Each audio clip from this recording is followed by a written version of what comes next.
Look at all these brand new vehicles around here. The automotive trucks, SUVs are the biggest wealth destroyer.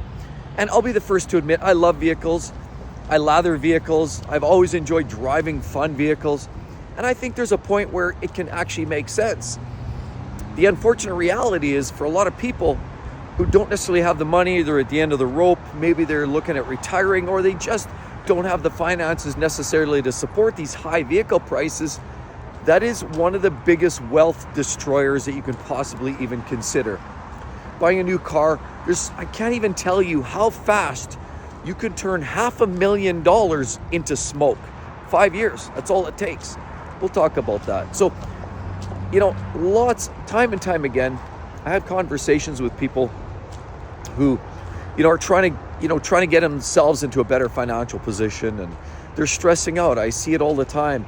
I get responses, comments, great, amazing comments, which I'm so thankful to have such great engagement and such passionate viewers, because I feel just like you guys do. I mean, all of the troubles and the trials and tribulations you guys are all thinking and feeling, I'm in the same situation, and I think we all sort of share that common underlying factor, and we're all humans, and that's the thing. We all have feelings, and the feeling of stress, anxiety, the inability to overcome something short term translates often into kind of a chronic stress, and that hurts. That creates anxiety, like I said, and it actually does hamper our overall health in the long run. So it's very unfortunate, and a lot of people often now, especially more than any time that I've ever seen, get themselves into these big car payments, house payments, just for the sake of having something fun and fresh and new. I know this guy here the other day. I actually saw him at my son's hockey, chatted with him for a bit. He told me he just bought this new not jacked up, but a new brand new Chevy pickup truck, and he paid $95,000 for it. But now he's really re-questioning it because he's getting later in life. His mortgage came up for renewal at higher rates now, and unfortunately bought the truck just before, and now he's struggling to make the payments, and he's debating whether he's going to have to sell the truck now after only owning it for about 8 months or 10 months, I think he said. So he's stressing out. We all stress out. We get these big car payments. Nowadays in Canada, we're seeing car payments, the average is $1,000, $1,200 a month. To get yourself a new mid-size Toyota SUV for a 5-year loan, if you're putting down the minimum, you're paying $1,000 a month. And this is a mid-level vehicle, Mazda CX-50 90. I was looking at some of those the other day. Same story. Mainstream mid-level vehicles now are going to cost you $1,000, $1,200, maybe even $1,500 a month. I even know of people paying over $2,000 a month for a car payment. So it's no wonder people are stressing out. I was stressing out too. Obviously wondering what to do. How am I going to pay down the mortgage a few short years ago? And so, I've always kind of thought about, when is that ultimate retirement date? And we've talked about this over and over again. And in trying to achieve that or trying to get closer, I was always starting to look in the last few years here, starting to figure out formulations to how to actually eliminate debt. As a matter of fact, recently we just sold one of our pricier vehicles, just liquidated. And honestly, it's all for the sake of reducing that burden, reducing your output. Because there's two ways that I see that you can either make a go of retirement, or even if you're not retired, if you're done with all this high cost of living, and maybe you can't make ends meet, or you're struggling financially, there's a couple ways to deal with this. Number one, you either earn more money, which is hard. You have to claw and dig deeper into the corporate game, and you have to do all kinds of things sometimes. And I've seen people jeopardize their integrity to try to climb that corporate ladder and try to make the most money that they possibly can in the shortest period of time. And they're trying to create that nice wooden statue for themselves, right? That little wooden eagle. So I used to say, can you carve me a wooden eagle, if they were bragging too much? That was kind of an old saying I used to have. Or can I touch your hair? Anyway, creepy, but hey, when you're a teenager, what do you know, right? But There's so many people these days struggling with these high costs. And so, we think about this. So give this one consideration. Okay, let's step up the game a little bit. And there's quite a few vehicles out there. You see these people going to buy these high-end luxury cars, and we all like these. I'll be the first to admit that most vehicles, even though I love cars, trucks, SUVs, that's kind of a passion of mine and a hobby, and it always has been, and I don't think you'll ever really get that out of me. There is a certain reality, though, that I do understand, and it has to make sense. Over the course of, I've owned many cars and trucks in my day, and I would say a few of them I've made money on, or I've broken even on higher dollar cars if it's the right vehicle, but that's rare. The mass majority realize that cars are not an asset. They're truly a liability. They cost you on the front end way more than you probably should spend. Then countered, the value of it from day one continually drops. Then, after 3 or 4 years, you're pouring money into maintenance and repairs. And so when I say you can quickly turn $500,000 into smoke in no time flat, just give this a thought. Next time you're out there and you see that guy driving along, or that lady driving that brand new $200,000 SUV. I mean, it doesn't take much now. You see these premium Escalades that are over, $150,000 Canadian. But even say a Range Rover, you get a top deck Range Rover, it's not uncommon for people now to spend $180,000 to $200,000 when a new diesel pickup truck costs, well, how much? 130 Canadian, US about 100 grand. And so people are spending this money, and then it kind of hurts me to see these people driving these vehicles, struggling, make ends meet. And all I can think is there's ways out. There's ways out, because think about that $180,000 or $200,000 Range Rover, okay? Even if it's a $160,000 Range Rover, you add GST, PST, if there's US sales taxes, I know on the Canadian side, you got luxury tax over 100K. I mean, there's a bunch of taxation. Then you put paint protection and you put all these other things and extras. That $165,000 car gets really close to 200K by the time you're done. And so $200,000, think about that for a second. 200 grand, and you wonder why cars are one of the big wealth killers that you can possibly imagine, and why, if you're trying to live the minimalist lifestyle and you're trying to retire early and you're trying to live your best life, why buying some of these vehicles is one of the worst things you could possibly imagine. Now, I might need a new vehicle soon, and who knows? And when I do, I'll probably buy something. But you've got to run the numbers, have it make sense. Make sure you get the most value from your car, truck, whatever you're buying. Make sure that it historically has a better resale so that you're not losing your shirt, because some vehicles really do. But this Range Rover, now let's go back to that $200,000 Range Rover. If you think about it, most people, it's not costing you $200,000. Okay? It's actually costing you double that, because most people who buy those kinds of vehicles are in that close 45, 50% tax bracket, income tax bracket. So if you're paying 50% taxes on your income, and you think you're making $250,000 or $200,000 a year, and I don't know a lot of people who do, but let's just throw that out there. You make 200 grand a year. After taxes, you're only getting half of that. But realistically, so that $200,000 vehicle is actually costing you $400,000. I mean, let's just round it up, call it, by the time, in a 5-year time span, the depreciation of that vehicle, that $200,000 vehicle becomes 30 grand in 5 years. Not only that, then you're starting to pour some of the repairs in, because we're talking about a Range Rover and vehicles like that. Often, some of these premium vehicles do end up costing more in repairs and maintenance. And so when we, I see people all the time, and they get into these big debts, and then they're 2 years in and the honeymoon of the vehicle's over, and it's got rock chips, and it's dented and scratched, and there's McDonald's French fries between the seats, and it's honestly becomes, after that first year or two, it becomes, unless you're like, keeping it a garage queen or whatever, it's basically like every other vehicle, and it's used. And so it's no wonder, when we talk about people lacking the ability to retire, like, I get it.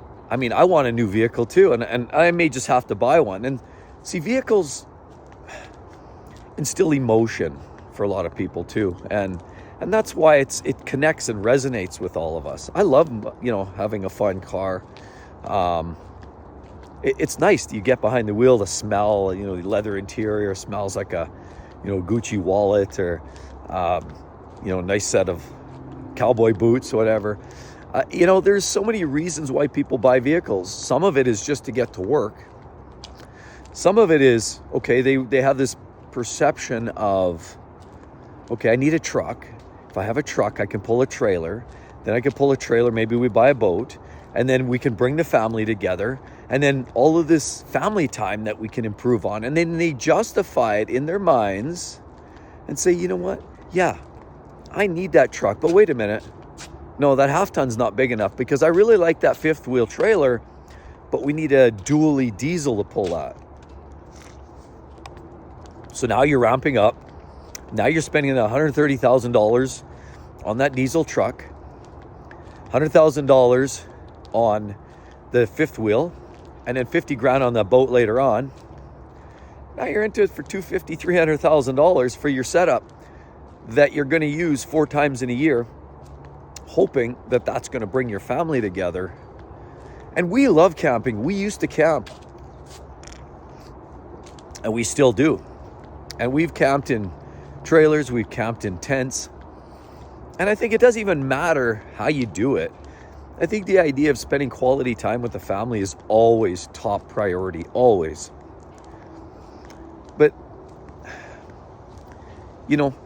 and to each their own, because we all like to have those nice rigs and that nice setup.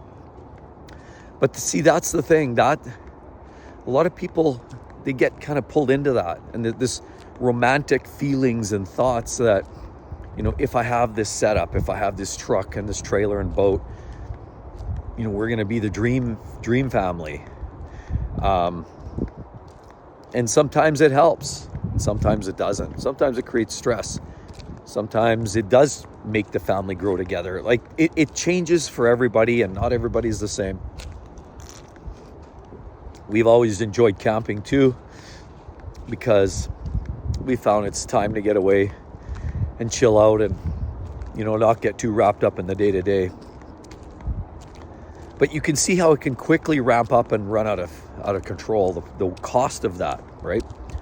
So then you're spending $300,000 on that truck and fifth wheel combo to go camping. And that $300,000 is actually more like $500,000-$600,000. The numbers are there. That's before tax, of course, earnings. So if you make, let's just say you're, based on Canada statistics, the average household income, I believe last time I checked, was in and around that $100,000 a year.